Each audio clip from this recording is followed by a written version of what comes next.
วัดหางเนาะ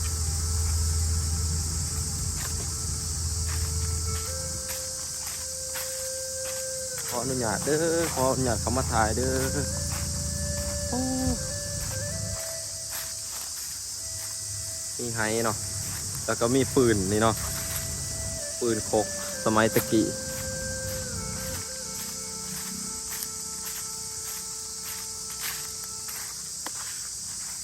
นี่งัวปั่นเนาะ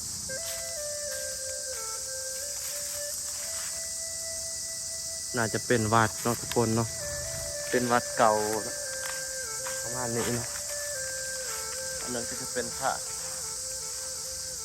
บรรยากาศคือแบบว่าโอ้ไดโนเสาร์ทุกคนพาทุกคนเบิ่งไดโนเสาร์เนาะตอนนี้มอเตอร์ก็อยู่สถานที่แห่งหนึ่งเนาะที่ว่ามีหุบปั่นไดโนเสาร์เนี่ยน่าจะเป็นป่าสงวนหรือว่าวัดเลยนะเนาะถ้าเจ้าเห็ดไว้เนาะ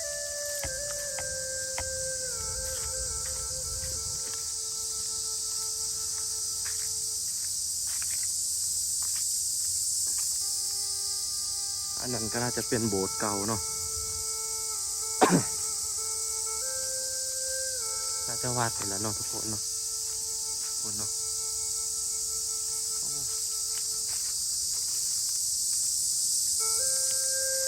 อ๋อไดโนเสาร์ปลูกปั่นไดโนเสาร์ตะกี้ตะกอนคือซีเมนไดโนเสาร์แล้วเนาะ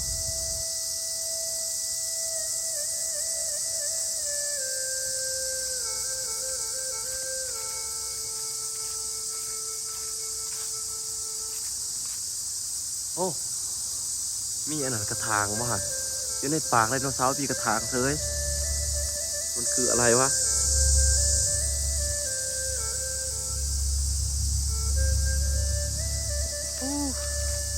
น่าจะเป็นสัตว์แต่ดึกดำบรรพ์เนาะโอ้อยู่ในปากแล้วมีเอียงวะมีตัวอะไรก็ไม่รู้มันมีตัวยังกระพูเนาะ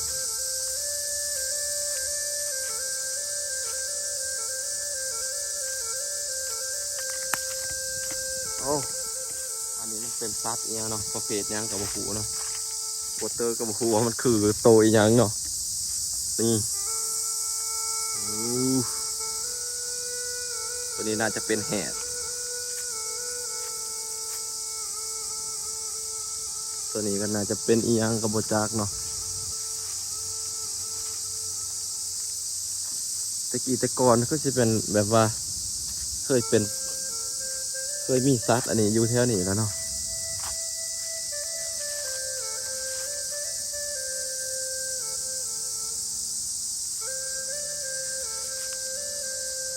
ไดโนเสาร์ต้นใหม่ก็มีแต่ต้นใหม่ใหญ่ๆเนาะ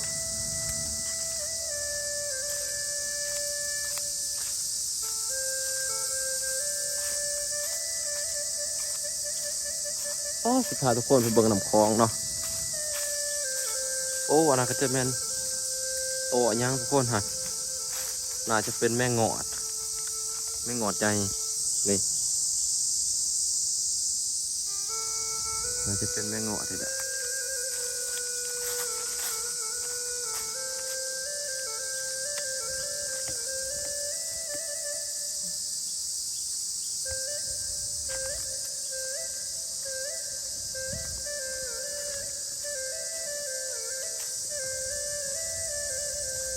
โอ้อยู่นี่น่าจะเป็นปลาเนาะเป็นปลาเมื่อเนาะนี่พระรามยิงยังเหรอนู่นเนาะนี่เมื่อเนาะจะพาทุกคนไปเบิ่งน้ำคลองเนาะอันนี้จะน้ำคลองจะเป็นฟังไข่น้องขายเนาะน้องขายเรียงจันทน์แล้วก็จะมีแขนนำเนาะทุกคนเนาะแล้วก็จะเป็นแขนแล้วก็นี่ครูบาสาวฟอดนำอย่างนี้เนาะ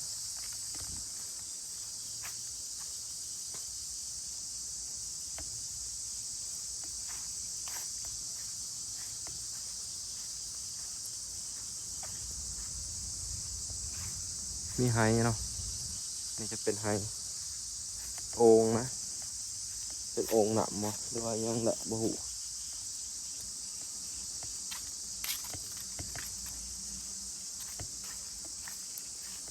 ทุกคนเลยบรรยากาศโคตรดีมีนกของอีกเนาะ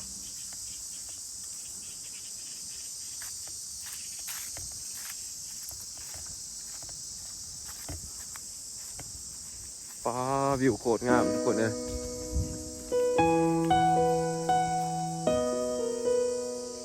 ก็จะเป็นคืนมะเวียงเลยเนาะทางนั้นแล้วก็ด้านกันจะเป็นไทยประเทศไทยอยู่เบอร์นี้เนาะห่างกันประมาณลักหนึ่งเนาะทุกคนอันนี้พวกขาหนองคลองเนาะพวกขาหนองคลองอยู่เวียงจันทร์น้องคาย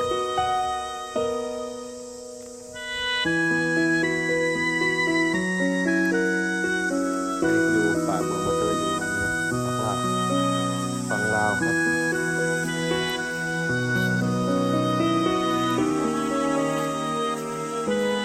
โคตรยาวไปนะ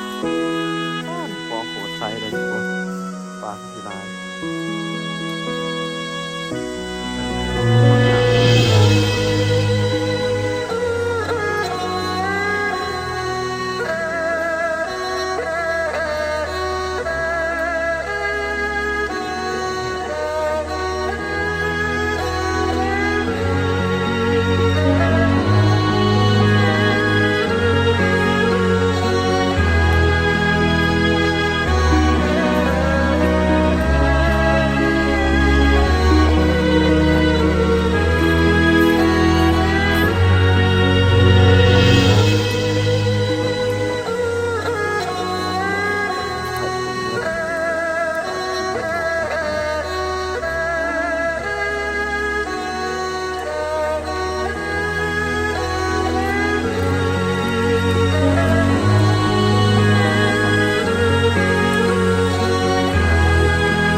เป็นพญานาค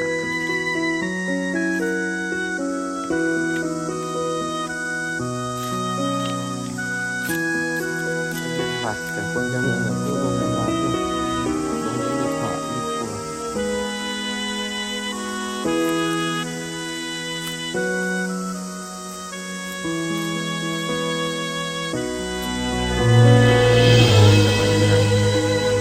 วันใหม่เนาะถ้าเป็นระยะประมาณนั้น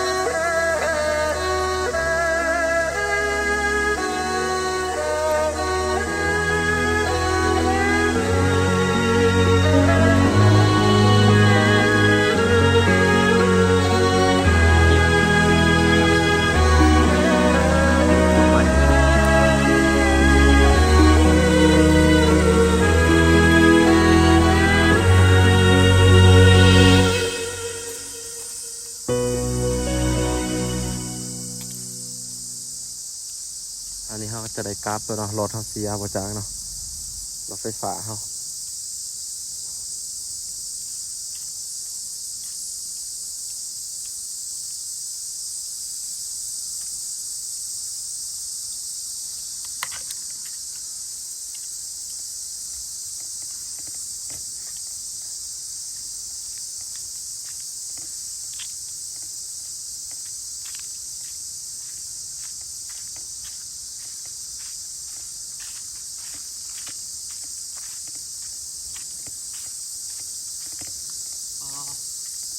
เป็นตัวอีกอย่างนี่มันออกมาเนาะอยู่ปากตอนนั้นอยู่ปากอันนั้นไดโนเสาร์เนาะเดี๋ยวกระป้อมแล้วมันเป็นเนาะฮะตัวเล่นบอกเขาว่าตัวเล่นมันว่าตัวอีกอย่างเนาะกล่องบัตเตอร์มันก็อยากซูมบุคักเลยเนาะ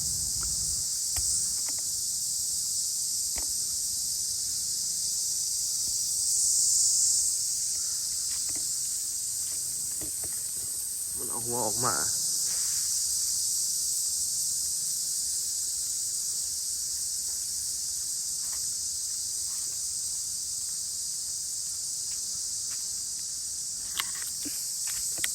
สำหรับคลิปนี้ก็จบสำนี้เนาะทุกคนเนาะ